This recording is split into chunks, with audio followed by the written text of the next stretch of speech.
Well, thank you for joining us once again on GameON. Now, we promised you, following the two legendary strikers, a special interview with a legendary goalkeeper who's also gone on to do some sterling work as a coach and giving to the beautiful game, the beautifully South African game. That, of course, is Roger de Saar, who joins us. Roger, thank you so much for your time. Haven't seen you in a very long time. Tell us, where are you and how have you been? Hi, first of all, thanks very much for the invite. It's great to be with you. I've been hearing your voice a couple of times, and I kind of wonder what you look like now. Yeah, I'm back in Cape Town, back home. It's been 4 or 5 years of crazy traveling and different countries, different continents. A fantastic experience. It's been fantastic for me. World Cup and Cup of Nations, Asian Cups, and whatever you want to call it, and. It's been good. Some top players, some top countries, and meeting some great people. And good to be back home. It's interesting to see the journey from a coaching point of view, and not forgetting that you were a player who also did a lot internationally as well, but from just a coaching point of view, several clubs in South Africa and several journeys there and stories to tell. But like you say, there's the Champions League, there's your work abroad as well. Where would you say you've had your best time as a coach, or is it too soon to ask that question still yet? No, it's definitely the right time. I'm considering maybe this is enough now, but look, every chapter has got story. Every chapter has got something that you meet and some experiences that you go through. Look, in my opinion, the World Cup is definitely the top. I mean, it's when you get to the World Cup and you're competing there and you're participating in that tournament, it's definitely it's just the epic. It's the top that you can reach, and you can feel it. All the players are good. There's no bad players in the World Cup. Everybody who's there is just sort of a notch above the rest.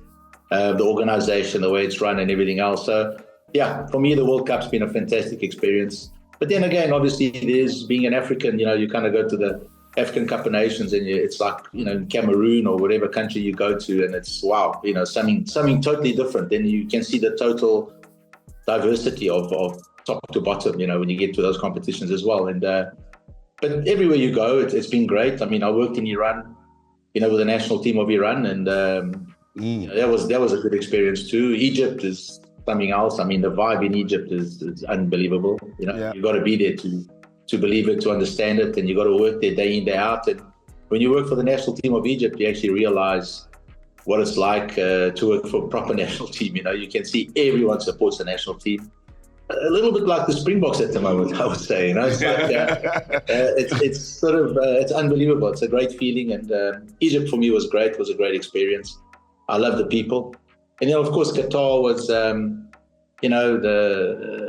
the money. It's unbelievable how they just sort of pay for everything, and they've been able to put on a fantastic World Cup, and to be able to experience all that, and obviously Portugal as well, and then of course back home South Africa. It's been great. I mean, that's where my real roots are and all my mates are, and then it's so good to be back home. Well, over the years, we've always spoken about South African players going abroad. We're enjoying a rich period now for South African coaches where so many of you guys, more than usual, I think, over the years, have spent some time in North Africa, out in the Qatars of the world as such. Peter Mosimane, another, Fadlu, another, and so many others as well. What is it about this current period in South African coaches and the ability to go and play your trade abroad? Yeah, look, I think a lot of people ask me that question. They're like, well, what did you do? And, I arrived in, my first overseas trip was Portugal, and my first job was to put Ronaldo through the paces. And then you go, what did you do? I said, I just did exactly what I did to Joe Shabalala and Joseph. There's no difference. And I think if you just carry on doing the same thing, they really, there's nothing wrong with the work we do. It's actually very, very good. We're very good professionals, South Africans in general. If you go all over the world, not only do you see coaches, you see South Africans of all trades, pilots, doctors, engineers, whatever, mechanics, you name it, builders, and they're all there, and they work hard, and they're well respected really all over the world. There's not a place I went to that a South African tradesman was not respected. And it's no different being a football coach. I think we apply ourselves well. We've got a good work ethic. in general. We're good with people, I think, because we've got such a diverse country that we've learned to become good with people. And I think that helps us a lot too.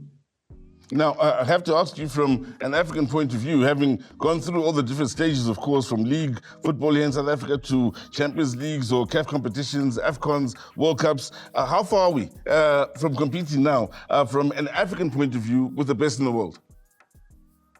Look, in some areas, I believe we're very, very close. We're there, but there are other areas that I think we're still lacking. Of course, I think our development structures have a long way to go.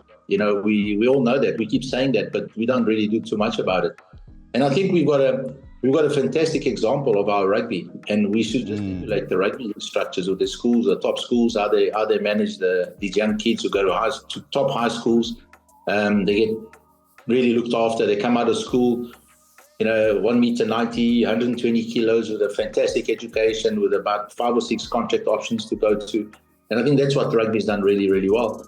We're in the football world, we're still concentrating so much on the top level, as called the PSL, that from there down, it's such a massive steps down that, our development has really got a long way to go. And that's what I found in other countries, like even Iran and Egypt, for example. Their development structures are pretty good.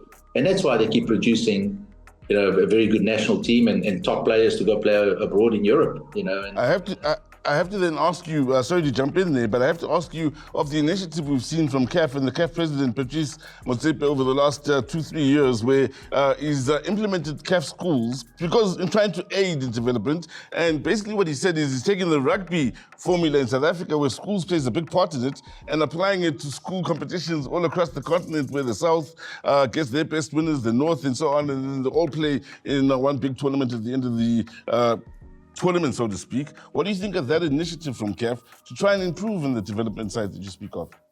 Oh, look, it's obviously it's a starting point. It's trying to emulate something that's really worked, which is fantastic to see. But I think, if you want to compare us to rugby, it's the structures in rugby it's really down to the roots level. I mean, you go to a rugby school and you ask them to put up a soccer field, you'll get kicked out so quickly. You'll get arrested. You got no chance. And that's because of the history and everything else that's gone into it. So we're far away from that still. What we don't have, unfortunately, is we don't have sort of our top clubs really putting a lot of effort into our development structures. Why? Because it's cheaper to go into Central Africa and buy another player. Sure. So you get that a lot, especially in Africa. There's so much talent. So you go, why must I spend 5 years working with 20 kids, and I don't even know how many of those 20 are going to make it, when I can just go into Central Africa with half the money and I'll bring 5 ready-made, fantastic players done. I don't have to spend all that time and effort. So it becomes a little bit of a business scenario, and you can't blame him for thinking that way. Until the time comes where clubs get sort of paid back for their own development structures and developing their own talent. As South African clubs, you should get a bonus. You should get a tax exemption or whatever if you can produce local talent. As opposed to playing 5 foreigners and another 3 that have already become South Africans. That's not going to help us. You got to give him some kind of light at the end of the tunnel, so that clubs or companies or the industries, whatever, produce local talent. And we got to go that way. And we're not doing it. It's still too easy to jump over the border and bring ready-made stuff. It's far too easy. And that's what club owners do. And I'm sure if I was a club owner, I would also look at it that way. Now, Raj, looking back at your career, I mean, you're a man who's represented South Africa, and I think in a number of sporting codes, and very athletic, which, I mean, you still look 30 years younger than you actually are. Happy belated birthday for yesterday. You played so much sports, but I have to ask you, football, what sets it apart from the rest? You played so much sports growing up. Repeat that last part, sorry. Football, what set football apart from the rest? Because you played so much sports, but so many different sporting codes growing up. Well, football is the number one sport in the world, isn't it? So straight away you get sort of sucked into that straight away. Look, I'll be honest with you, basketball was my first love. Was the game really? I really enjoyed playing. I used to spend hours on the court shooting hoops, and I really thought the game was fantastic. And I played it throughout my high school and even played it as a pro at some stage. But of course, the size of basketball at the time was really an amateur sport, sort of semi-pro at the time, and it was never going to grow. And let's be honest, I'm I'm 6 foot tall, so I mean to play basketball in a career was just going to be difficult. And the point that you mentioned about me still looking 30, it's actually the makeup that I put on this morning. I don't believe that too much. Of course, I also played futsal for South Africa, and I played as an outfield player, which was quite something, and I captained the team. And look, at no time in my career did I ever think, I was going to have to choose one. I always felt that the three were great, and I played the three regularly. I played weekends where I'd play 2 international matches, one for the one code and one for the other, and we just kept going. And I didn't know to be honest with you, I didn't know what rest was, and all these fancy words that we have now with the players, periodizations and rest periods and recoveries and all that. I went from one sports code to the next code at the highest possible level in the country, and here I am, still going. And I got a couple of screws and nuts and whatever all over my body, but I still feel pretty good, and I'm glad I did it all. But football is going to be the one that's so much. I have to ask you away. one basketball question for all the basketball fanatics out there. Your favorite, your greatest of all time, is it LeBron or Jordan? Definitely Jordan. There's no doubt about it. Michael was not only was he a fantastic basketball player, he was a fantastic sportsman. I think he could have played a number of different sports and he would have achieved greatness. I think if he did long jump or high jump or golf like he did and baseball, I think he could have chosen whatever sport he wanted. And MJ is definitely the GOAT. Now, Raj, though, again, looking at your career as a player, national team, as a coach, you've worked with the Orlando Pirates, you've been there, done it all. How much still is there to go going forward? And what's in the pipeline for Roger de Saar still? You've almost just about done it all. Look, it's never, you never feel like you've done it. I remember growing up and as a young kid in South Africa, living in the southern suburbs there, close to Shane McGregor, the guy I just saw on camera earlier. I used to think that, driving a Merc and owning a house with a swimming pool was the time when it was, I'd arrived, Luckily, I achieved that pretty quick in my career and quickly realized that it wasn't about that. It was always about, the journey has been fantastic and it never ends really. And the journey just keeps taking us back. You can smell the grass, you can smell the deep heat in the change room or whatever it is. It's just something that keeps bringing you back. And when I'm away from it for a while, to be honest with you, what I miss the most is the change room. As a player, when I start playing, I miss the change room. I miss my friends. I miss being able to socialize with these guys and living a day-to-day life with all these people. And then, of course, becoming a coach was slightly different, but you still played a part in all that. And it never ends, really. I still avoid watching football on TV because I start working. I watch a game without sort of writing notes or making mental notes. That's why I rather watch rugby or cricket or basketball or whatever that's on. Then I watch it as a proper supporter and I can scream and shout like everybody else.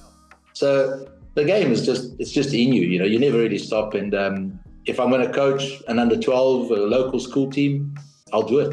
I've got no problem with that because that's my passion. That's what I enjoy doing, passing my knowledge and being with kids and being able to sort of pass on what I've learned all these years in all these different countries and continents and whatever, and different players, Mo Salah, Ronaldo, Taremi. I mean, there's just so many, Benny.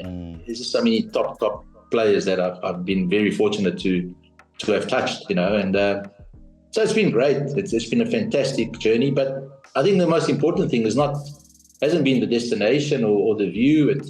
It's been the people that I've been able to sort of make friends with. I think that's been the fantastic trip.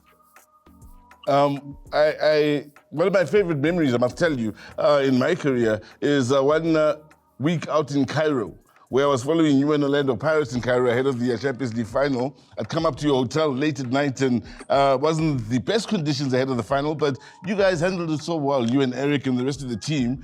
And the final itself, a hostile crowd. I've never been in front of such a hostile crowd. Again, you guys handled it extremely well. That whole experience, that whole week in Egypt, break it down for me how it is now that you can look back on it and how telling it is. I mean, not every day you get to a Champions League final, but especially in such a football-mad country where things can get as hostile as they got there.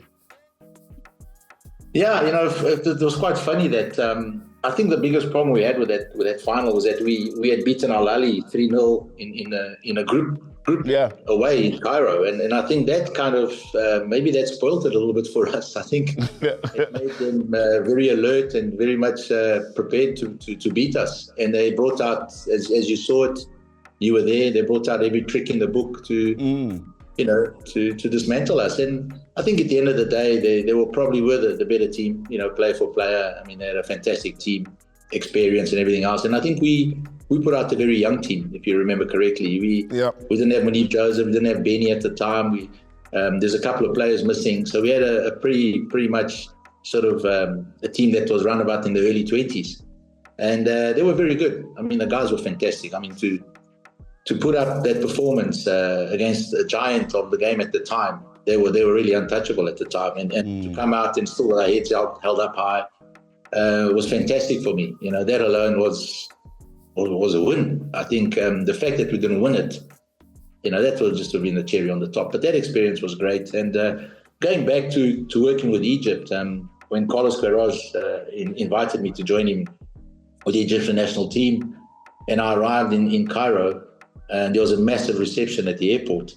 And one of the things Carlos said to me was, I can't believe it, you're more famous than me in Egypt. And I said, wow, I didn't expect to see that. But the reason being was exactly that, was the fact of the Champions League final. And that's where, I'd sort of put down my marker there. And still today, I get calls from loads of journalists and friends all the time. Now, Raj, it's not every day one gets to see your childhood hero, but I can tell you now that not only have I got to meet you, but since the 90s, you've given a lot to the game as a player, then as a coach, and you still continue to. Long may your success continue with the game, and thank you so much for your time, Raj.